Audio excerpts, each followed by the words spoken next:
Alright, here it is. February 8th. We had no idea the storm was going to be this bad. This is the high tide.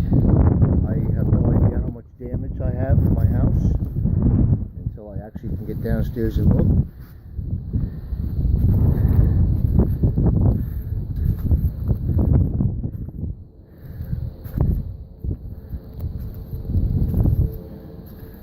I have no way of knowing. This is Fulton Street looking out at Higby Creek.